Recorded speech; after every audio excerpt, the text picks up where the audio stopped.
106.6 भाषा साहित्य हो संस्कृति नेपाल भाषा एकेडेमी नीति अलग मिडिया प्रलियन बोया नेवा एफएम 106.6 नेवा एफएम 106.6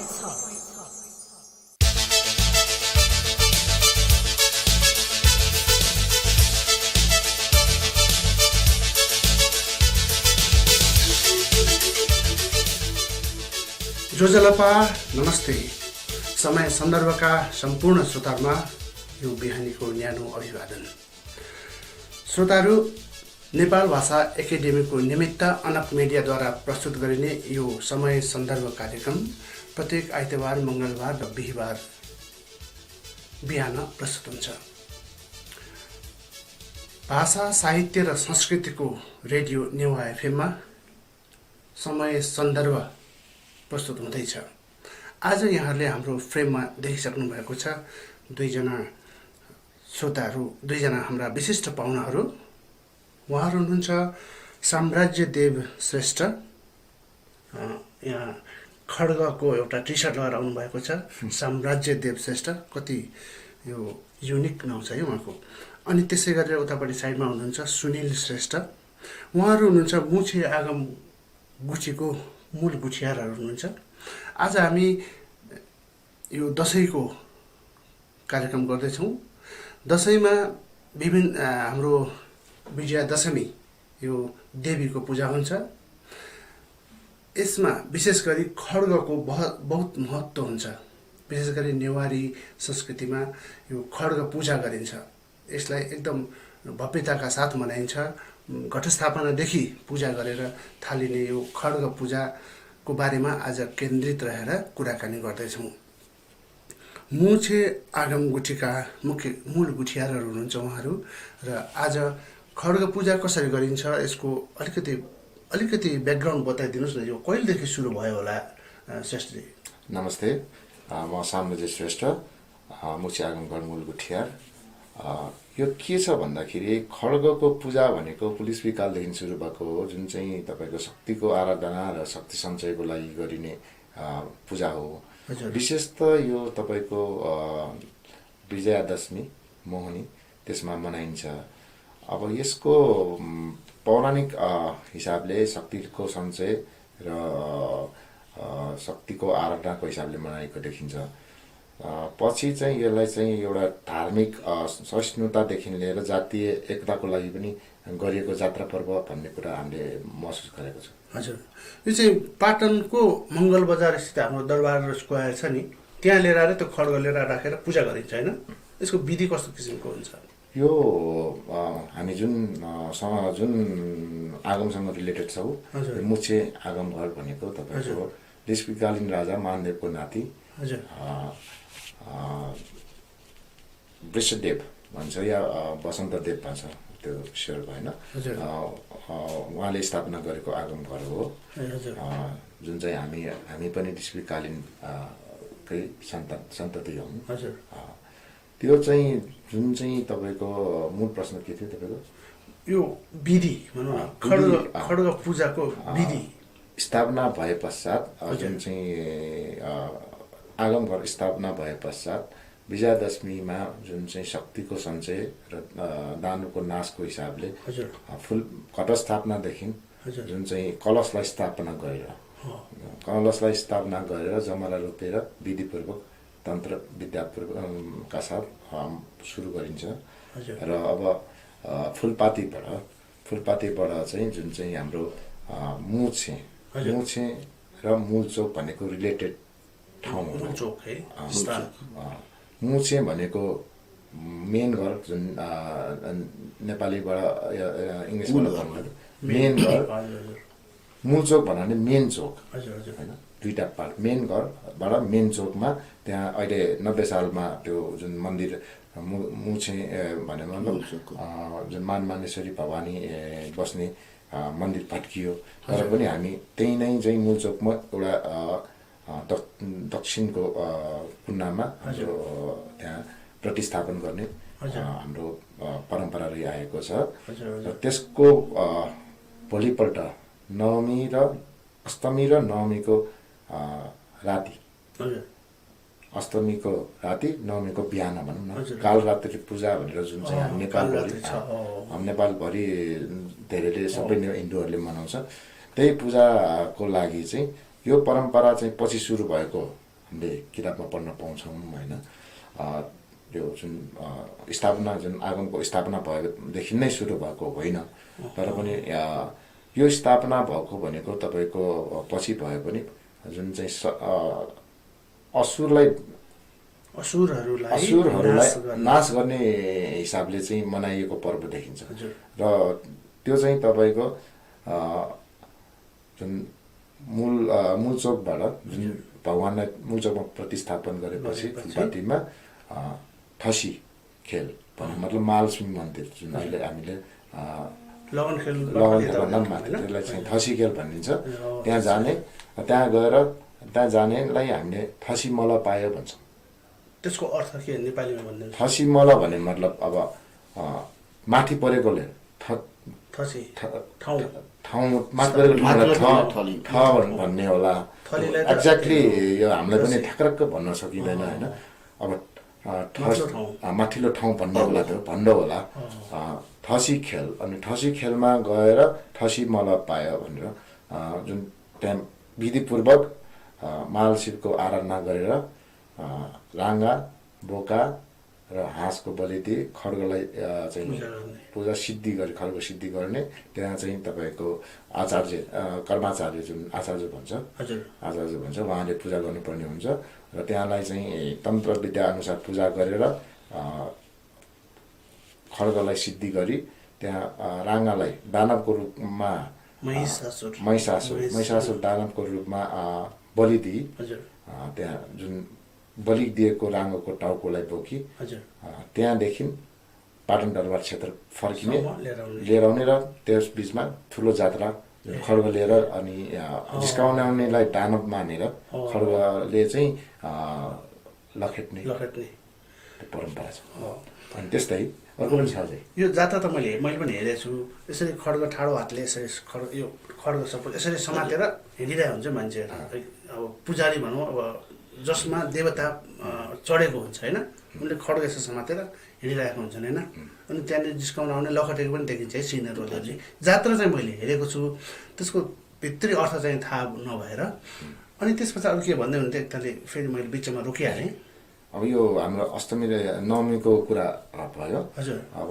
व्रत गरेर जुन चाहिँ टाउको लिएर आएर नाचेर आउने चलन भयो अनि दशमीमा चाहिँ हाम्रो जुन नवदुर्गा पाटनमा पनि नवदुर्गा छ थेचोमा छ होइन त्यो पनि लिस्पीकालीन नै नाच मानिन्छ अनि दशमीको दिनमा साँझ मानमानेश्वरी भवानी जुन चाहिँ विराजमान भएको मूलचोकबाट फेरि बाहिर आउने र नवदुर्गाले चाहिँ विजय गरेको उपलक्ष्यमा माल्यार्पण गर्ने चलन विजय हासिल गरेको उपलक्ष्यमा अनि त्यस पछाडि जात्रा सुरु हुने कि त्यसपछि अब लखेट्ने त्यही त अब त्यस्तोहरू हुन्छ होइन अनि यो अब एकैछिन मैले कुरा काटेँ सुनिन्छ सोध्छु है त यो जात्राको महत्त्व चाहिँ के होला त अब कसरी आपसी सद्भाव माया प्रीति बढाउने हो कि के किसिमको कस्तो किसिमको महत्त्व छ यसमा तपाईँलाई केही बताइदिनुहोस् नमस्ते म सुनिल श्रेष्ठ जोजरो जस्तो अहिले हाम्रो साम्राज्य देवले भन्नुभयो एउटा यसमा एउटा धार्मिक आफ्नो जुन आस्था सँगसँगै एउटा यो भातृत्व र सहिष्णुता यो एउटा जातीय भित्रको एउटा सहकारीको रूपमा पनि केही लिएको छ होइन यसमा विभिन्न व्यक्तिहरूको आफ्नो किसिमको सहयोगहरू हुन्छ र मूल रूपमा चाहिँ हामीले जुन किसिमले हामीले आफूले जुन यसलाई अगाडि नेतृत्व गरेर लान्छौँ त्यसमा सहयोगी हातहरू धेरै छन् र त्यस्तै गरिकन एउटा संस्कृति रूपमा पनि अब हामीले पुरापूर्वकालदेखि लिच्छवीकालमा जुन मानेश्वर जुन यो लिच्छवीकालका कुल देवता हुनुहुन्छ उहाँको एउटा अस्तित्व र जुन एउटा शक्तिलाई पनि स्थायित्व दिनको लागि पनि अहिले हामीले जुन आफ्नो परम्परा हाम्रो बाजे बराजुदेखि गर्दै आएकोमा अहिले हामी नवपीडित युवाहरूले हामीले यसलाई चाहिँ कन्टिन्युसन दिनुपर्छ र हाम्रो अमूर्त सम्पदा हाम्रो देशको जुन विभिन्न सांस्कृतिक सम्पदा मध्ये एउटा अमूर्त सम्पदा छ यसलाई पनि हामीले स्थायित्व दिएर अझ लानुपर्छ भनेर यसपालि भनौँ न अघि नै यहाँनिर यो सुरुदेखि नै हाम्रो यो त तीनवटा खड्ग जात्रा हुन्छ हजुर एउटा खड्गको जात्रा तीनवटा खड्गको जात्रा हुन्छ होइन र त्यो खड्ग जात्रालाई 60 वर्ष अगाडि जुन हाम्रो विभिन्न कारणवश चाहिँ यसलाई कन्टिन्युसन गर्न सकेको थिएन एउटा मात्र किसिमले तीनवटा खड्ग आउँछ तर एक या दुई व्यक्ति मात्र उपस्थित हुन्थ्यो यसपालि हामीले फुल फेजमा हामी 3 जना व्यक्ति नै हामी उपस्थिति भएर हामी मूल आँगनका मूल गुथियारहरू 3 जना व्यक्ति भनौँ न यसका सम्बन्धित व्यक्तिहरू नै उपस्थित भएर यसलाई चाहिँ हामीले भव्य रूपमा चाहिँ यसपालि अझ बृहत रूपमा अगाडि लाने हाम्रो प्रयास भइरहेको छ यो खड्ग जात्रा चाहिँ भैरव देवतासँग पनि सम्बन्धित छ कि कतातिर खड्ग काठमाडौँको पचली भैरव खड्ग जात्रा भन्ने यस्तो किसिमको जात्रा पनि छ त्योसँग के सम्बन्धित छ भैरवसँग होइन यसमा चाहिँ अब भैरव भन्दा पनि हाम्रो मानेश्वरी मात्रै है देवी नै यसमा मुख्य कुरा हो यसमा अलिकति बिचमा थप हुन्छ खड्ग भन्नाले हाम्रो नवदुर्गा या जुन नौवटा शक्ति जुन चाहिँ भगवान भनौँ न नवदुर्गा भन्नाले भैरव पनि छन् होइन हाम्रो जुन चाहिँ नाचहरूमा होइन तर के छ भने सबैको आफ्नो आफ्नो हिसाबले खड्गको महत्त्व भएको होइन तर के भन्दाखेरि खड्ग भन्नाले हाम्रो दसैँ भन्नाले माता भवानी दुर्गाकै चाहिँ रूपमा हालिन्छ जुन चाहिँ शिव र पार्वतीको चाहिँ दुईटाको मिक्स क्रिएसनको रूपमा हो होइन त्यो हिसाबले चाहिँ अब हामीले चाहिँ जुन हामीले पूजा गर्ने भगवानहरू या त्योहरू भवानी नै हुन् तर तपाईँले भन्नुभयो जस्तै भैरव पनि हुन्छन् होइन त्यो हुने ठाउँ अनुसार फरक हुनसक्छ जस्तै हाम्रो नेवारी परम्परामा काठमाडौँ बाहिर नेवार बस्ती भएको धेरै ठाउँमा खड्ग जात्रा छ लिस्पीकालीन त्यो पनि है लिस्पीकालीन तपाईँको ठाउँहरूमा खड्ग जात्रा गर्ने चलन छ होइन मुख्य गरेर चाहिँ नवदुर्गासँग सम्बन्धित पनि छ त्यसो भए नवदुर्गासँग सम्बन्धित त छ नै किन भन्दाखेरि नवदुर्गाले चाहिँ क्रिएसन नै नवदुर्गा त्यो हिसाबले भयो त्यो हिसाबले अनि एउटा कुरा मलाई लागेको चाहिँ के छ भने यो जात्रा मैले धेरै पटक हेरेको छु होइन हाम्रो हिन्दू परम्परा अनुसार चाहिँ जमरा चाहिँ राखेको हुन्छ घटस्थापनाको दिनदेखि हामी जमरा राख्छौँ होइन दसैँमा सबैले राखेको हुन्छ अनि त्यो जब दशमीको दिनमा रामले के अरे हाम्रो देवीले नवदुर्गा देवीले महिषासुरलाई परास्त गरेर विजय प्राप्त गरेपछि अनि हर्षोल्लासको लागि जमराहरू लगाएर टिका लगाउने प्रचलन हो तर यो चाहिँ सप्तमीको दिनदेखि नै जमरा लगाइएर हिँड्या हुन्छ कि यो जात्रामा जमरा देखिन्छ है यस्तो होइन सुनिल भन्नु त होइन अब यसमा जमरा एउटा हाम्रो भनौँ न यसमा सांस्कृतिक आफ्नो किसिमको एउटा होइन पहिलादेखि चलिआएको कुरा हो अब यसलाई एउटा हामीले भनौँ न फुलको रूपमा नै यसपालि ग्रहण गरेर यसलाई यसको फुलको माला नै अब उनेर हुन्छ र यसमा केही कुरा चाहिँ हाम्रो साम्राज्य अष्टमी नवमी भनेको तपाईँलाई भगवान्लाई चढाउनलाई जमरा निकाल्ने हो तपाईँको अनि त्यही भगवान्लाई चढाएर लाउने हो चढाउने भगवान्लाई चढाउने हो त्यो लाउने होइन तर पूजा गरेको चिज लाउने हो पर यसलाई म तपाईँले सचाउनु खोजेँ होइन किन भन्दाखेरि अष्टमी नवमीमा भगवान्लाई चढाउँछ सबैले चाहिँ तपाईँको घर घरमा अहिले सानो चाहिँ पालाहरूमा सानो त्यसमा राखेर चढाउने गर्छ त्यही लाएर पनि आउँछन् होइन त्यो भए तर खास लाउने तपाईँले भन्नुभएको छ तपाईँले पहिला भन्नुभयो जुन विजयको स्वरूप जस्तै दशमीको दिनमा रामले तपाईँले भन्नुभयो रामले रावणलाई जितेको पनि मानिन्छ होइन मानिन्छ र दुर्गाले तपाईँको महिषासुरले मारेको रूपमा पनि मानिन्छ तर विजय हासिल गरेको भएर विजया दशमी भएको होइन त्यो उपलक्ष्यमा लगाउने जमाना चाहिँ अलि अगाडि लगाएको पनि देखिन्छ त्यो चाहिँ चल्छ त्यहाँनिर होइन हाम्रो के भाइले भने जस्तै कस्तो भन्दाखेरि यो एउटा पूजामा एउटा भनौँ न फुलको रूपमै लिने भयो होइन र देवीको पूजा हाम्रो अष्टमीको दिनदेखि नै सुरु हुन्छ नवमीको कालरात्रि पूजा हुन्छ नि त्यो कालरात्रि पूजाको लागि नै यो जमरा हाम्रो रोपिएको हो विजयादशमीमा पूजा लगाउनलाई होइन अनि कालरात्रिको दिनमा जुन नवदुर्गा पूजा हुन्छ हाम्रो जुन महालक्ष्मी पूजा हुन्छ जुन हाम्रो मानेश्वरी पूजा हुन्छ त्यही बेला नै हामीले योलाई फुल प्रसादको रूपमा हामी चढाउँछौँ र हाम्रो परम्परामा त्यही प्रसादलाई हामी विजयादशमीको अन्तिम दिन भनौँ न त्यो दिन चाहिँ होइन सबै 9 दिनको अन्तिम दिन विजयादशमी जुन मनाइन्छ त्यही बेला एउटा प्रसाद ग्रहण गर्दाखेरि चलाउने देखिएको हुनाले धेरैले चाहिँ त्यो दिन अरू हिन्दू परम्परामा लागेको देखिन्छ। तर हाम्रो कल्चरमा र हामीले जुन घटस्थापनादेखि नै यसलाई जुन किसिमले घटस्थापना गर्ने बेला जमरा राखेर जुन हाम्रो नवरात्रिको दिनमा चाहिँ यो फुल नभइकन हाम्रो कुनै पनि पूजा नै सम्पन्न हुँदैन र त्यही बेला चढाएको फुललाई हामीले प्रसाद रूपमा ग्रहण गर्ने गरिन्छ है। श्रोताहरू, आजको कार्यक्रममा हामी कुराकानी गर्दैछौँ साम्राज्य देव श्रेष्ठजी उहाँ हुनुहुन्छ, खड्गको टी सर्ट लगाएर आउनुभएको छ। मुछे आगम मुख्य गुठियार हुनुहुन्छ, उहाँका सँगै हुनुहुन्छ सुनिल श्रेष्ठ, उहाँ पनि गुठियारका मूल गुठियार हुनुहुन्छ। र आज कुराकानी गर्दैछौँ खड्ग जात्रा सम्बन्धी। यहाँले देख्नुभएको छ हाम्रो काठमाडौँ उपत्यकामा पनि 3टा, काठमाडौँ, भक्तपुर, ललितपुर, त्यो बाहेक कीर्तिपुर पनि छ।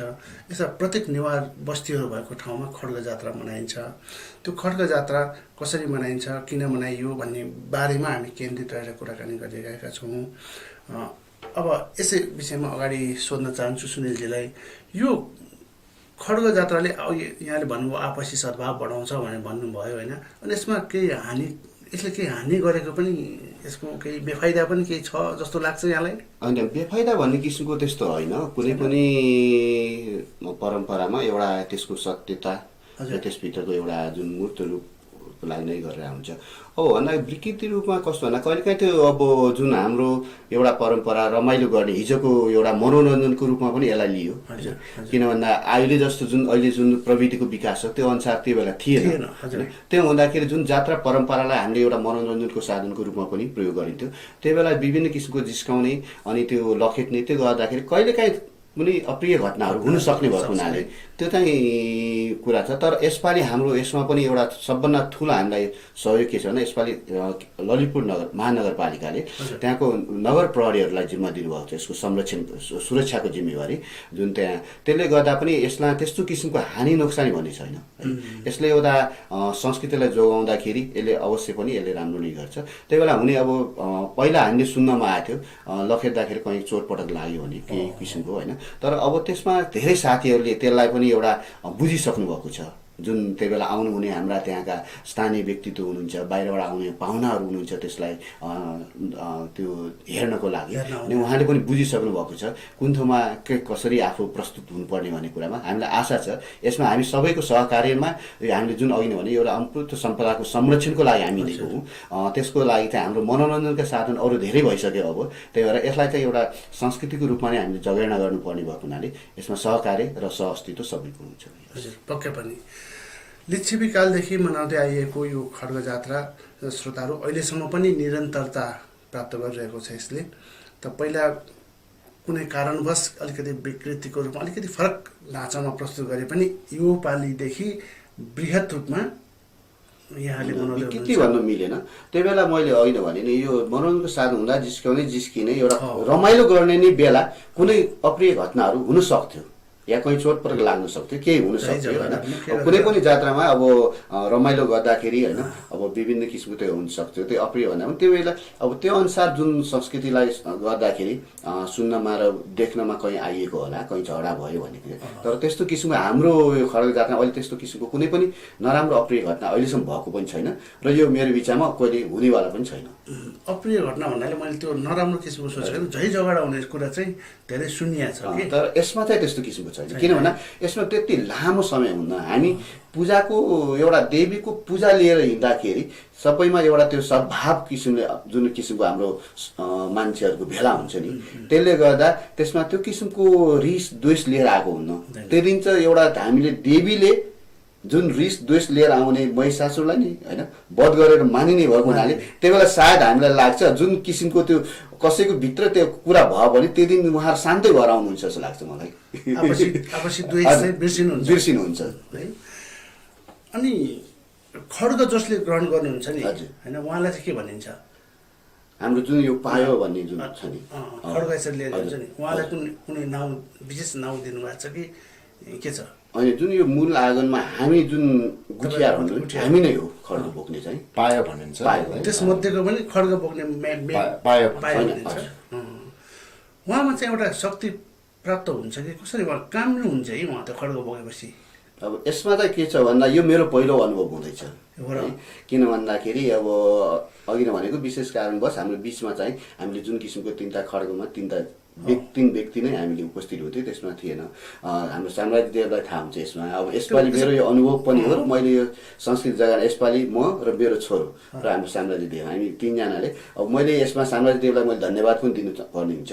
बिचमा जुन किसिमको हाम्रो अलि यसलाई कन्टिन्युसन दिन सकेन, त्यसमा विभिन्न कारण हो। यसमा आर्थिक पाटो होला, विभिन्न सांस्कृतिक पाटो, व्यक्तिको सहकार्यमा विभिन्न कम्युनिकेसन भनौँ न, एउटा कोअर्डिनेसन भनौँ न, संयोजनको भूमिकाहरू विभिन्न हुन्छ।